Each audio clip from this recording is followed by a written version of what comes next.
Hey guys, welcome back to the new video. My name is Manish and I hope you all are doing absolutely fine. तो दोस्तों imagine this, आप 8 से 10 साल से एक company के साथ काम कर रहे हो। सडनली एक दिन एचआर का कॉल आता है कि प्रोजेक्ट नहीं है, रीअलाइनमेंट चल रही है, आप रिज़ाइन कर दीजिए। No lay off mail, no public announcement, बस एक साइलेंट एग्जिट।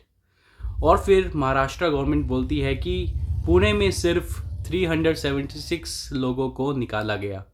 तो सवाल ये आता है कि जो हम लोग क्लेम कर रहे थे, जो बाकी ऑर्गेनाइजेशंस, यूनियंस और जो नेट में क्लेम आ रहा था कि जो पुणे से लोगों को निकाला गया है वो अराउंड 2000 से 2500 लोगों को निकाला गया है। तो ये इतना कम काउंट कैसे महाराष्ट्र गवर्नमेंट ने बोला है? बाकी लोग कहाँ गए? तो आज की वीडियो इसी बारे में होने वाली है कि क्या महाराष्ट्र गवर्नमेंट ने बोला और क्या रियलिटी है जो जो यूनियन है वो क्लेम कर रही है। तो आई होप आप लोग को वीडियो पसंद आएगी। वीडियो शुरू करने से पहले अगर आपने मेरे चैनल को सब्सक्राइब नहीं किया तो प्लीज़ मेरे चैनल को सब्सक्राइब करें, वीडियो को लाइक करें और वीडियो को अपने दोस्तों शेयर करें। तो चलिए इस वीडियो को शुरू करते हैं। तो गाइस, महाराष्ट्र की गवर्नमेंट ने ऑफिशियली बताया है कि टीसीएस पुणे से 376 एम्प्लॉयज़ को ले ऑफ किया गया है। ये डेटा उन्होंने विधान परिषद में दिया गया और बोला है कि जो ले ऑफ्स जो थे वो लिमिटेड थे, प्रॉपर प्रोसेस फॉलो हुआ, salary and notice period serve कराया गया। एआई या ऑटोमेशन कैसे कोई डायरेक्टली रीज़न नहीं था, बट ये एक अलाइनमेंट का तरीका था, मतलब रिस्ट्रक्चरिंग की गई है। पेपर पे सब क्लीन लगता है, नंबर्स छोटे लग रहे हैं ना कि सिर्फ 376 ही तो किया, इतने सारे एम्प्लॉयज़ जो हैं वो पुणे में काम करते हैं। मैसेज जो देना चाहती थी सरकार वो एकदम क्लियर था कि पैनिक करने की कोई ज़रूरत नहीं है। लेकिन कॉरपोरेट वर्ल्ड में जो पेपर्स पे होता है वो ग्राउंड रियलिटी से अक्सर काफ़ी अलग होता है। तो अब मैं आपको बताना चाहूँगा कि जो एम्प्लॉयज़ और यूनियन है उन लोगों का क्या कहना है। तो आईटी यूनियंस जैसे एफआईटीई और एनआईटीईएस एक अलग कहानी बता रही है जो गवर्नमेंट क्लेम कर रही है उससे। उनका कहना क्या है? उनका कहना ये है कि 376 सिर्फ एक ऑफिशियल टर्मिनेशन का नंबर है। जो एक्चुअल एग्जिट्स हुई हैं वो 2000 से ज़्यादा हो सकती हैं। बहुत से लोगों को ले ऑफ नहीं, रिज़ाइन करने को बोला गया था। और जब रेजिग्नेशन होता है तो ले ऑफ्स बेनिफिट्स नहीं मिलते, सेवरेंस का सवाल ही पैदा नहीं होता। कंपनी का जो क्लेम, जो रिकॉर्ड रहता है वो काफ़ी क्लीन रहता है। इसे हम क्या कहते हैं? इसे हम कहते हैं साइलेंट ले ऑफ्स और फोर्स रेजिग्नेशन। तो देखो, दो तरीके से कंपनी निकालती है। एक तो वो ऑफिशियली आप लोगों को बोल देती है कि आप छोड़ के चले जाओ, ठीक है, आपको टर्मिनेट कर देती है। दूसरा तरीका होता है, वो होता है एक लीगलाइज वे, मतलब लीगली उनको प्रोसीजर फॉलो करना पड़ेगा। कैसे? उन लोगों को आपको सेवरेंस पे देना पड़ेगा, ले ऑफ्स के बेनिफिट देने पड़ेंगे और कंपनी का जो है वो रिकॉर्ड भी क्लीन रहता है इससे। लेकिन दूसरा तरीका ये होता है कि आपको फोर्स रिज़ाइन करने के लिए बोला जाता है। फोर्स रिज़ाइन रेजिग्नेशन का मतलब आपको कंपनी बोलेगी कि तुम खुद रिज़ाइन करो, खुद पेपर्स डालो और हम तुम्हें नहीं निकालेंगे खुद से। तो इससे क्या रहेगा? इससे तुम्हारा बेनिफिट ये होगा कि जो तुम्हारा एक्सपीरियंस लेटर है उसमें टर्मिनेटेड की बजाय रिज़ाइंड आएगा।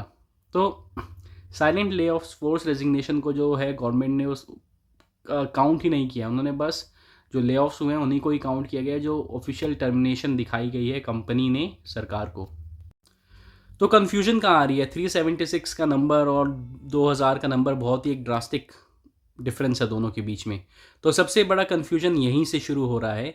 गवर्नमेंट ने वही काउंट करती है जो लीगली टर्मिनेटेड हुए हैं, लेकिन यूनियंस काउंट करती है जिनको एचआर प्रेशर से रिज़ाइन कराया गया है, जिनको बोला गया है बेंच पे रहकर क्या करोगे, रिज़ाइन कर दो, जिनको इनडायरेक्टली एग्जिट का रास्ता दिखाया गया है।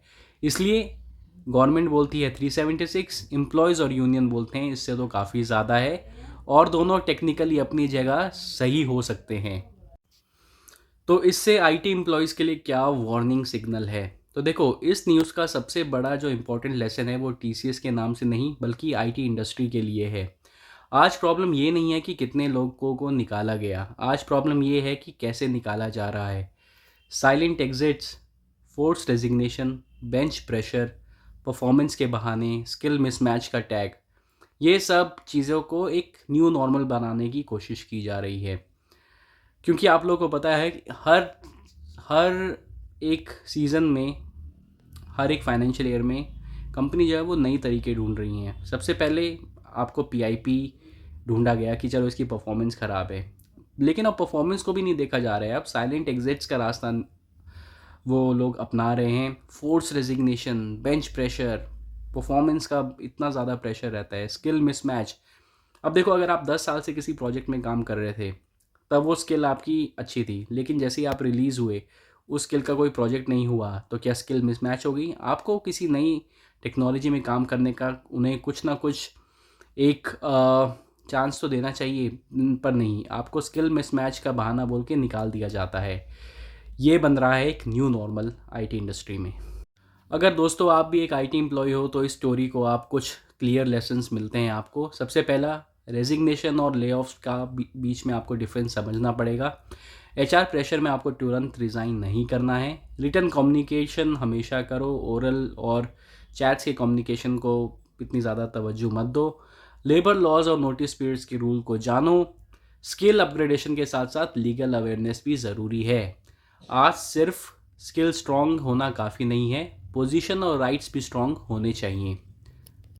इन सब मामले में टीसीएस का क्या कहना है? तो देखो, टीसीएस कहती है कि ले ऑफ्स जो है वो एक एग्जैजरेटेड बताए जा रहे हैं, प्रॉपर प्रोसेस फॉलो हुआ है, लास्ट के ले ऑफ्स नहीं हुए हैं। कंपनी अपनी साइड से एक कंप्लाइंस का क्लेम कर रही है, लेकिन जब मल्टीपल एम्प्लॉयज़ और यूनियन एक ही बात बोल रहे हों तो क्वेश्चंस उठना तो नेचुरल बात है कि क्वेश्चंस क्यों उठ रहे हैं, क्योंकि कुछ ना कुछ हुआ है तभी तो क्वेश्चंस उठा रहे हैं लोग और आईटी यूनियंस। तो दोस्तों, पुणे की ले ऑफ न्यूज़ सिर्फ एक नंबर की कहानी नहीं है, ये एक सिग्नल है कि आईटी जॉब्स में जो है वो प्रेशर बढ़ता जा रहा है। साइलेंट ले ऑफ्स जो है वो रियलिटी बन रहे हैं और ट्रांसपेरेंसी का गैप अब दिख रहा है। 376 एक नंबर सिर्फ एक कंपनी का है, असलियत कुछ और थी। ऐसे ही बहुत सारी कंपनीज होती हैं जहां लीगल नंबर तो कुछ और होगा, लेकिन अगर आप फोर्स और साइलेंट रेजिग्नेशंस को आप कंसिडर करेंगे तो नंबर काफ़ी ज़्यादा बड़ा होगा।